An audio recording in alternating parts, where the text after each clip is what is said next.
So I have another story for you. It takes place in Muldrog, Kentucky.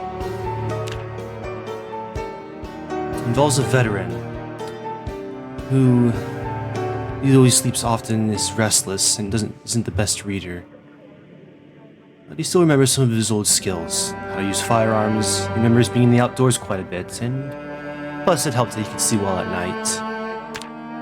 His name was Emmanuel Holiday. This is his last story. These are the end times. There was no hope of survival.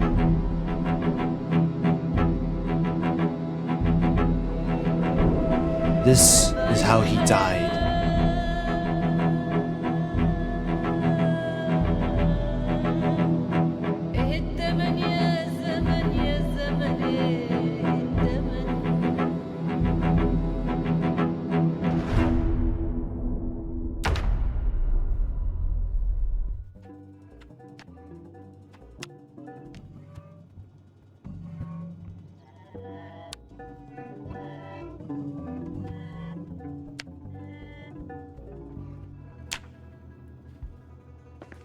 So this is Emmanuel.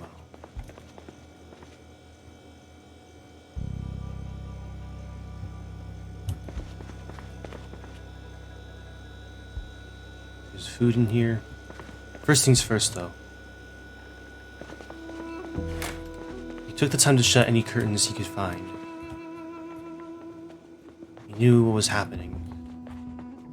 He was afraid, and he didn't want to be spotted. At least, not right away.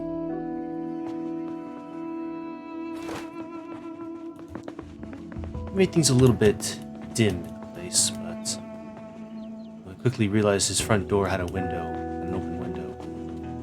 Concerning. So did his two back windows. This was worrying. So he headed upstairs to see if he could find some blankets of some kind. The upper windows were not as concerning. Still, though.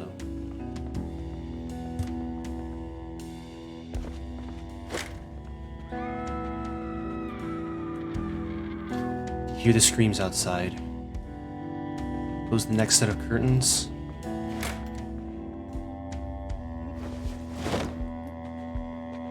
He grabbed a spare shirt from the wardrobe. His bed had no blankets, however. Perhaps this room had some? Unfortunately, it did not seem to be the case.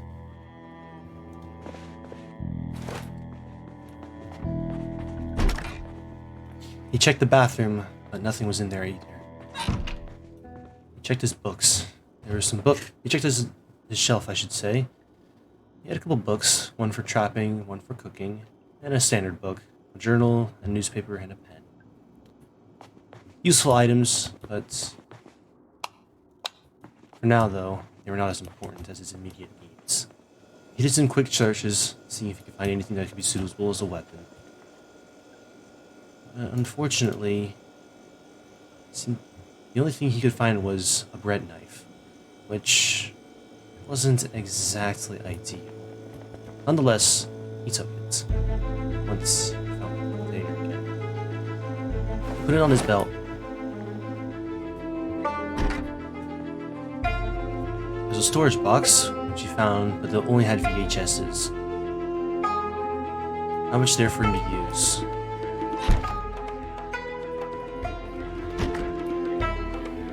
A quick peek around told him that there's nothing out front, at least, for the moment. His back seemed okay, at least part of his yard. Unfortunately, there was problems.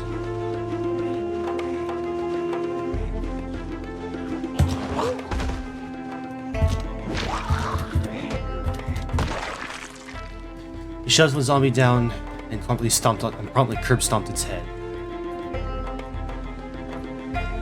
Looking around, he didn't see anyone.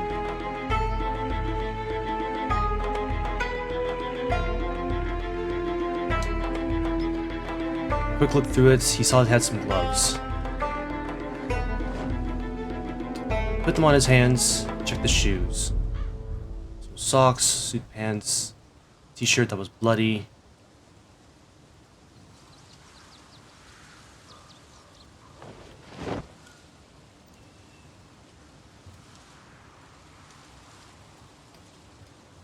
He grabbed what was useful. Shoes, the socks, the shirts, and the pants.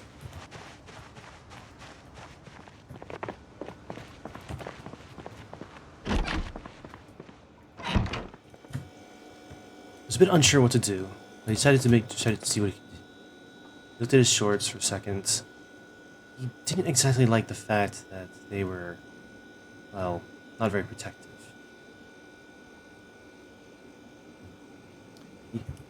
He put them on. They seem to help a little bit. They seem to be helpful a little bit. He had his socks on and his sneakers. Still had his bread knife, thankfully. He also put on the shoes instead of his sneakers. A little bit more protective.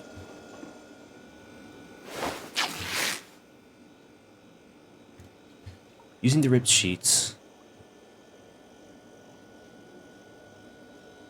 well, he decided to just keep them in his pocket. He was a bit thirsty, so he took a drink.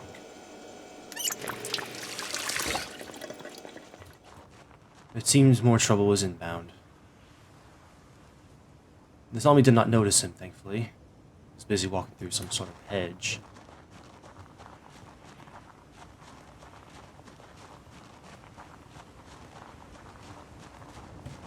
Fortunately, there was another one right around the corner.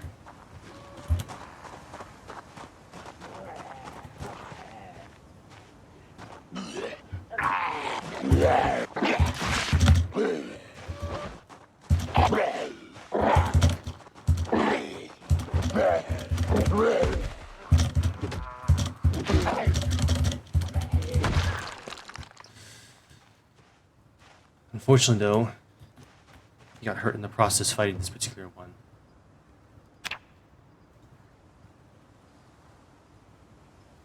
Quickly bandaged himself.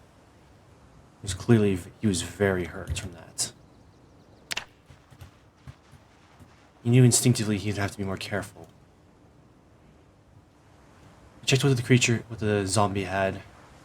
Some baggy jeans, which were actually in decent shape, so he grabbed those. Grabbed the long socks and also the long sleeve shirt. The rest of the items he grabbed the tank top, and he also and he left everything else. He was hurting quite a bit, to say the least. He was in pain, but he was still alive, but he knew also to be far more careful the next time.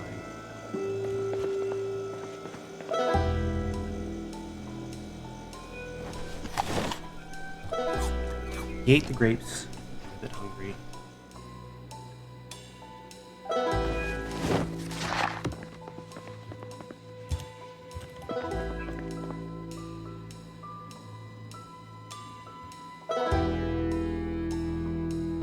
He realized that his body was still, that his bandages were starting to get dirty.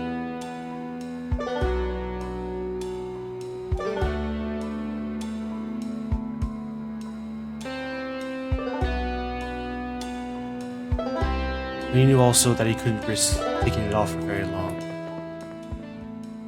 It's likely he would have to risk infection in order to avoid bleeding out. He read for a bit. Just keeping an eye on things. Well, keeping an eye on his bandage, on his wounds. He washed some of the blood off his face, cleaning himself up as best as he could. He began to clean up his clothing as best as he could. Again, not wanting to risk infection. He had seen a couple bodies over by his neighbor's place, but he wasn't sure if there was any survivors. He could not risk taking off his bandage. It almost cost him earlier. Brief search for firewood did not yield much.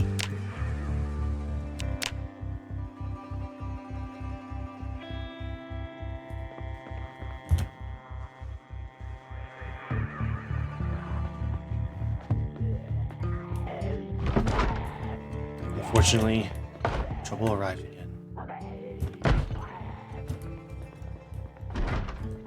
Knowing for a fact that he needed to deal with this right away, he decided to head out the back door. Did not want. You realize there's a second one there.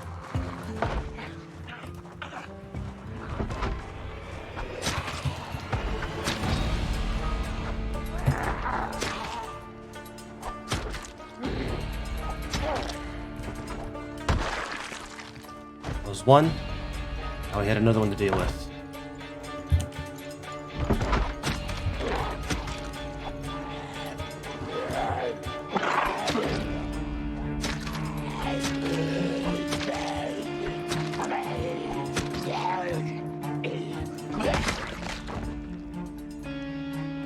He was clear. And he was okay. Much better than last time.